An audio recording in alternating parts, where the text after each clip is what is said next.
Hey everybody, it's 100 degrees here today, and I got my little tiny house all sealed up to try to stay a little bit cool, but I've also got fresh ingredients that I need to get out and cook. So we're moving it outside today, and we're cooking up some Shad Roe and Bacon. It's a classic dish that may sound odd to some, but it's a delicacy to others, and once you try it, you're gonna love it.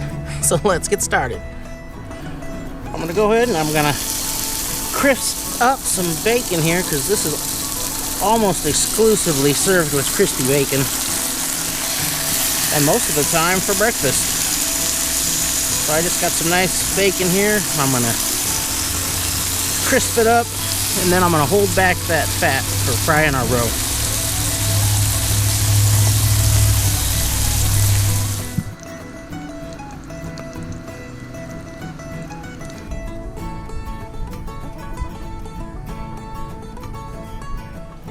The first thing you want to do is brine your shad roe just a bit, and you want to do it in ice cold water with a little bit of salt. I've got a couple of quarts of water here, and I added a couple of tablespoons of sea salt, and I just let that go for a couple of hours, up to 4 hours. And then I'm going to take them out and separate the lobes, clean them up just a little bit, and get them ready to cook. So just want to take these, they're a little delicate, separate these lobes and kind of get a little bit of that membrane off of there. You gotta be careful though, you don't want to pop them. There's a little spot here where they opened up when I was cleaning the fish. That's not gonna be too bad, but you don't want them to be completely blown out. There's a nice big one with some eggs. They're a little more mature. You can see the different colors of eggs there. It's pretty cool, and this is a real big one.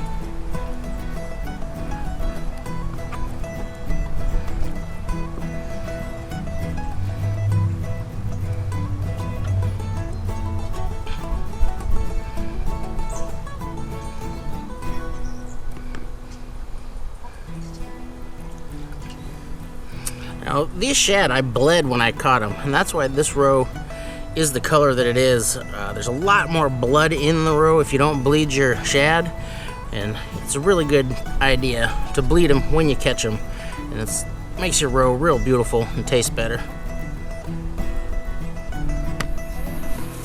Now I'm just going to dab off some of the moisture on there. Then I'm going to season these guys with just a little bit of salt. They did brine a little bit, so that added a little flavor. You could use a nice seasoned salt here, or add some pepper, whatever you like, but I'm keeping it very simple right now. Now the traditional preparation is just to roll these in some all-purpose flour and fry them right in that oil, but with some of these bigger ones, I'm going to put a bacon wrap on there and fry those until they're nice and crispy too, just for a little twist.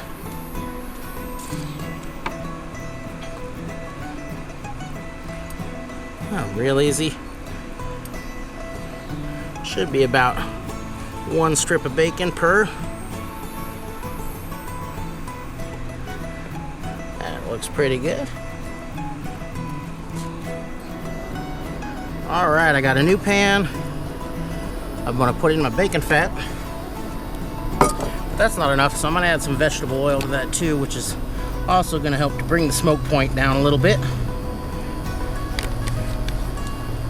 There we go.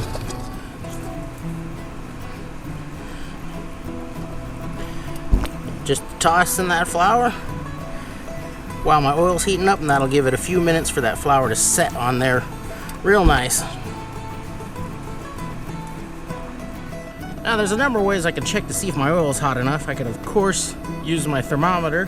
I'm just going to take a little piece of something raw like this bacon, dip it in there, and see that it starts to sizzle right away in a few spots in the pan, and that looks like it's just about ready.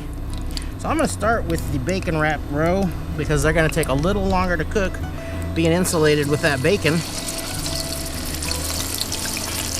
I'll just drop those in,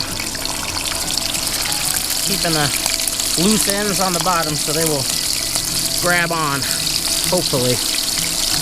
I've never done this before. One thing about the shad roe is it will, any of those loose eggs come off and they will pop. So I give these about 3 minutes, and I'm gonna give them a turn. I'll turn them again I'm just trying to get that bacon to set up on there nice.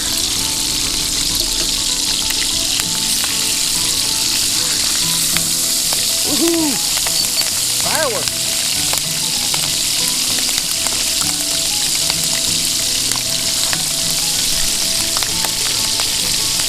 And now I'll go ahead and put in our nice flour dredged roe.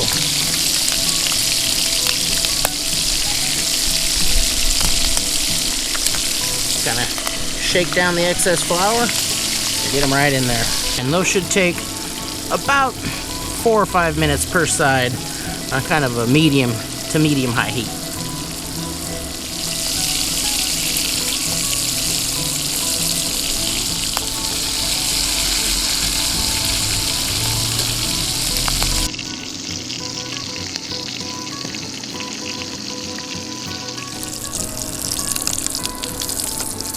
As these get done, I just transfer these over to a wire rack to cool off for a little while.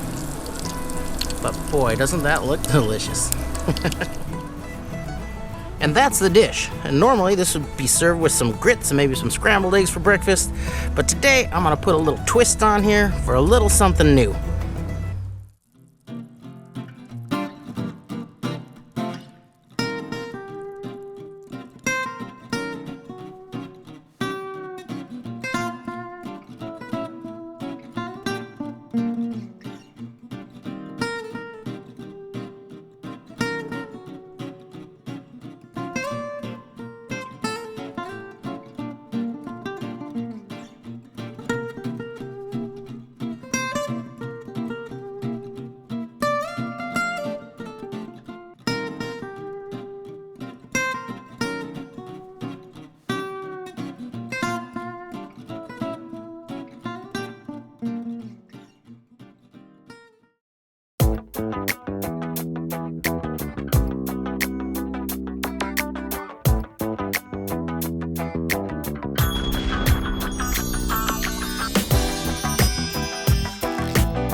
Now let's give it a try and see how we did. I'm really excited to try this bacon wrapped one. Let's grab that whole thing. You can see the little eggs in there. So it does have a little interesting texture to it, but as long as you don't overcook it, the eggs still stay pretty soft and don't get too grainy.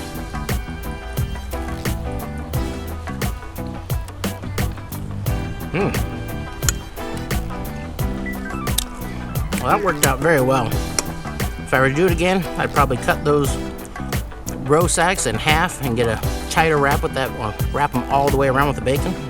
But the taste is great.